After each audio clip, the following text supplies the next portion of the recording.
আসসালামু আলাইকুম প্রিয় গাইস, সবাই কেমন আছেন? নিশ্চয়ই আলহামদুলিল্লাহ অনেক ভালো আছেন।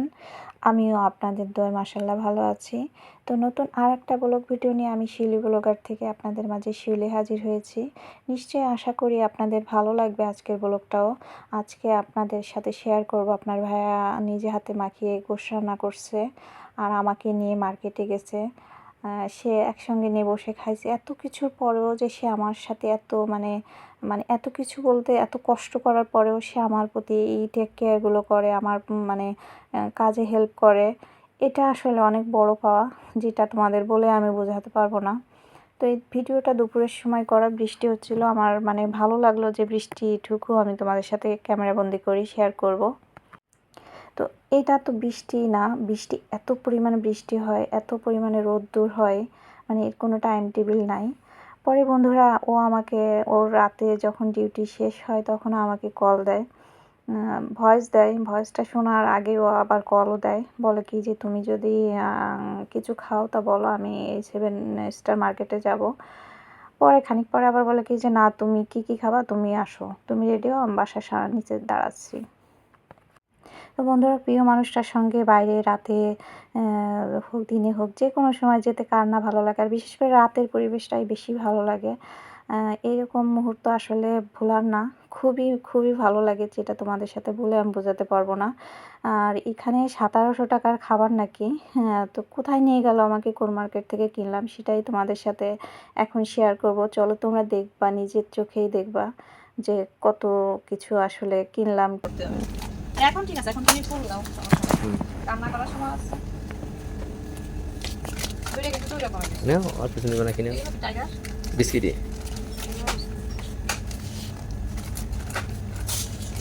না, একটু ঘোরো নাও, ফ্রেশটা একটু দাও, সমস্যা নেই। ফ্রেশ আছে সিস তো এগুলা পটাটো পটাটো নেবা, নিচে পটাটো ভালো না, খালি নিয়ে দোকানে যাও, যাও আইসক্রিমের ওখানে যাও, দিকে গেছো লেখা দেখো, আমার লেখা দেখো ইরুকা ক্লাসিক। এটা হচ্ছে ওই যে মাওয়ার মতো আর কি, বাদাম অন্যান্য কিছু আছে, নিলে নাও। আর কি নেবা, এনে রাখো আইসক্রিম, সব আইসক্রিম আইসক্রিম আইসক্রিম আইসক্রিম। আর কি নাও, কোনটা নিবা নাও, একদিন একটা খাইলে বলা, আরেকদিন একটা খাইলে বলা, তো সেটেল হবে, কোনটা খাওয়ার জন্য প্রযোজ্য কল্পি।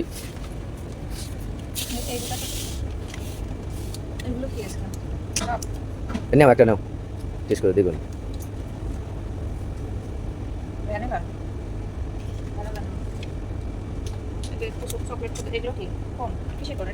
যেটা হয় একটা নাও,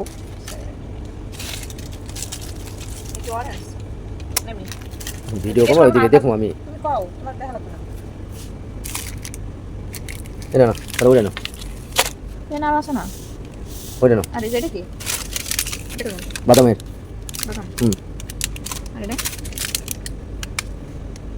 দেখো দেখো, ভুট্টা ভুট্টা।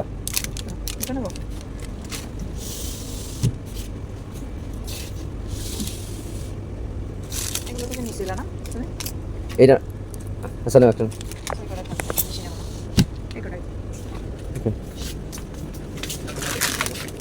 আবার বন্ধুরা, আমার যা যা নেওয়া হয়ে গেল, পরে এখানে টাকা পেমেন্ট করতে হবে। লুলু দিয়ে আর প্লাস্টিক এই প্লাস্টিক তারা কাছে সবকিছুর কীরকম দাম সব ম্যাশিংয়ের মাধ্যমেই আসলে হিসেব করতেছে উনি।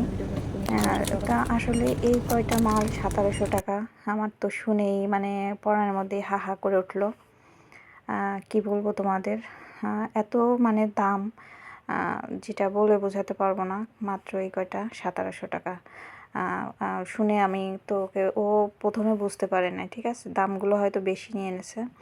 তো রাতের পরে সকাল যখন হয়, সকালে উঠে আমি ফ্রেশ হই। ও সকালেই বেরিয়ে গেছে ওর কাজের ওখানে, বস ফোন দিছিল, সেখানেও চলে গেছে। তারপরে ও আমাকে আবার সেখান থেকে যখন দুপুরে আবার ব্যাকে আসে, তখনও আমাকে কল দেয় যে তুমি একটু নিচে নেমে এসো, কিছু মাল জিনিস আছে। তো আমি ওর জন্য অপেক্ষা করতেছি। দেখো এত পরিমাণে রোদ উঠছে সকালবেলায়, যে বলে বোঝাতে পারবো না। সকাল না, ঠিক দুপুরবেলা এটা। এত রোদের তাপ, আবার এত বৃষ্টি, মানে প্রচুর বৃষ্টি হয়। তো তোমরা যারা এখনও সাবস্ক্রাইব করো নাই, লাইক দাও না, অবশ্যই করে দাও। তারপরে ও আসার পরেও অনেক কিছু কিনে নিয়ে আসে, সেগুলো ভিডিও করতে পারিনি, কালকে তোমাদের অবশ্যই দেখাবো। আর এই ছোলা বোনা আর মিষ্টি একসঙ্গে নিয়ে আসে, যেটা আমরা দুজনে একসঙ্গে খেয়ে পরে রান্নার কাজে যাই। আমি অবশ্য গোশত আগের থেকেই রেডি করে রাখি। ওই নিজে রান্না করেছে, ওর অত কষ্টর পরেও যে এসে আমার সাথে বা আমার কাজে হেল্প করতেছে। ও কিন্তু রাতে যখন আসে, অনেক রাতে আসে, আবার সকালে প্রায় ভোরে উঠে, কারণ এইখানে যে ওর বসের নাকি পূজা টুজা অনুষ্ঠান আছে, সেখানে সেই কাজের জন্য ওর আবার সকালে ঘুম থেকে উঠে আবার সেখানে যেয়ে আবার আসতে হয়। মানে ওর রেস্ট টাইম খুবই কম। মনে করো যে সকালে উঠে আবার 2 ঘন্টা সেখানে থাকে, সেখানে থাকার পর আবার বাসায় এসে 2-2.5 ঘন্টা 3 ঘন্টার মতো থেকে আবার চলে যায়। ঘুমানোর টাইম খুবই কম পাই। বেচারা অনেক কষ্ট করে বন্ধুরা। আসলে এত কষ্ট করে মানুষটা, যেটা তোমাদের আমি বলে বোঝাতে পারবো না। এই জন্য মাঝে মাঝে ওর মেজাজ খিটখিটে থাকে। তো দেখো আমি গোশটা আমি রেডি করে রাখছিলাম, আর কিছুটা মশলা জাতীয় আদা টাদা আমি একটু ছুলে রাখছিলাম। পরে ও এসে সব কিছু আর কি সম্পূর্ণভাবে করে। আর এর ভিতরে আদা রসুন বাটার, তারপরে তোমার তেল, সয়াবিন তেল, সব মশলা দিয়ে একসঙ্গে মিক্সড করে রাখে। সরি বন্ধুরা, মিক্সড করে রাখে না, মিক্সড করে একদম মাখিয়ে বসালো আজকে ও রান্নাটা। একদম সব কিছু দিয়ে যখন মাখিয়ে একটু পানি দিয়ে ঢেকে দিলাম। ঢাকার পরে আমি আবার মাঝে মাঝে এসে একটু রান্নার মানে দেখতেছিলাম যে কতটুকু দেখি। ওর শরীর ক্লান্ত, ও এত ক্লান্ত অবস্থায়ও এসে যে আমার জন্য এতটুকু করতেছে, এই কাজ করতেছে, রান্নার কাজে হেল্প করতেছে, এটা আসলে অনেক বড় পাওয়া আমার জন্য। বন্ধুরা তোমাদের কি বলবো, ও অনেক অনেক পরিশ্রম করে, অনেক। ও এখন একটু রেস্টে করতেছে, উপরে আর যায় নাই, যেহেতু আমি যাই নাই। ও সোফা আছে, সোফার পরেই শুয়ে একটু রেস্ট করতেছে। আমি আর ওকে বিরক্ত করিনি, এজন্য তারপরে আমি নাড়াচাড়া বা আমি কমপ্লিট রান্না করতেছি। একজন হাজব্যান্ড আসলে এমনটা হলে অনেক মেয়েদেরই আসলে সুবিধা হয়, কারণ দুজনেই যদি দুজনের সমস্যা কষ্টগুলো বোঝে। আমিও ওর কষ্টগুলো বোঝার চেষ্টা করি। ও যখন আমাকে রাতে মার্কেটে নিয়ে যাচ্ছিল, তখনও আমাকে বলতেছে, দেখো যে আর একটু ভাড়া আছে, তারপরে আর কোনো সমস্যা নেই, আমাদের খুব ভালোভাবে আমরা করতে পারবো।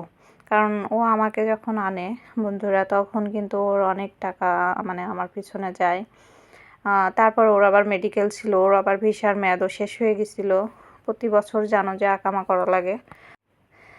তো সেজন্য অনেক টাকা পয়সার ব্যাপার ছিল, যার কারণে একটু আমি ওকে কিছু বলি না।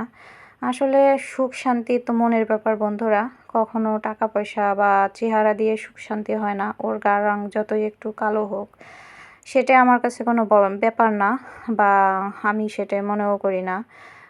কারণ ও অনেক ভালো হলে, মন মানসিকতা ভালো হলে, বা সবার মন যদি ভালো থাকে, সুখী হওয়া কোনো ব্যাপারই না। তার জন্য আসলে চেহারা বা টাকার কোনো প্রয়োজন নেই।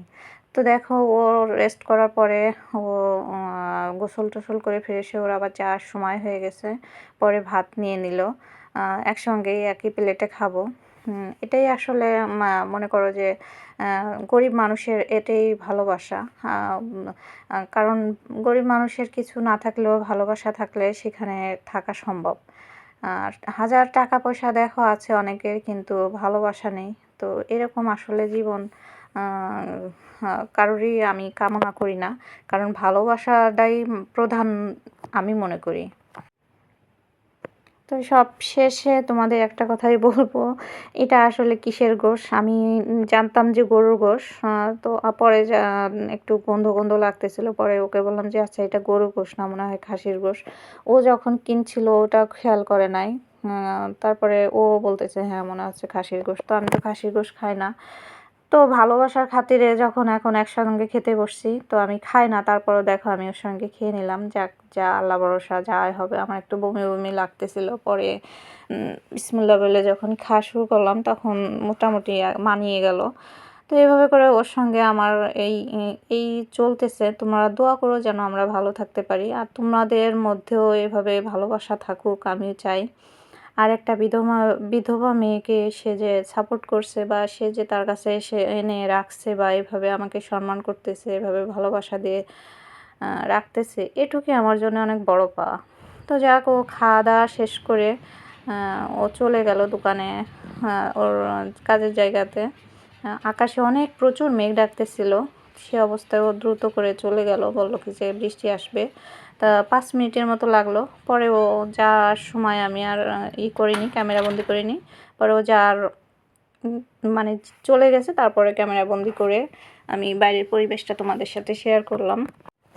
ও যাওয়ার পরে আমি যে খাওয়া দাওয়া করছি টেবিলে, আমার সঙ্গে সঙ্গে আসলে ফ্রেশ না করলে বন্ধুরা একদমই ভালো লাগে না। আমি খুবই খুঁতখুঁতে ওর সাথে, এটা নিয়ে একটু বাদে, কারণ ও যখন পরিশ্রম করে আসে, ওকে যদি বলি পাটা ধুয়ে নাও, ওর একটু কষ্ট লাগে তখন। তা আমি তো আসলে একটু বেশি খুঁতখুঁতে, সব সময় থেকে আমি এরকম। তো আমি টেবিলটা পরিষ্কার করে নিলাম।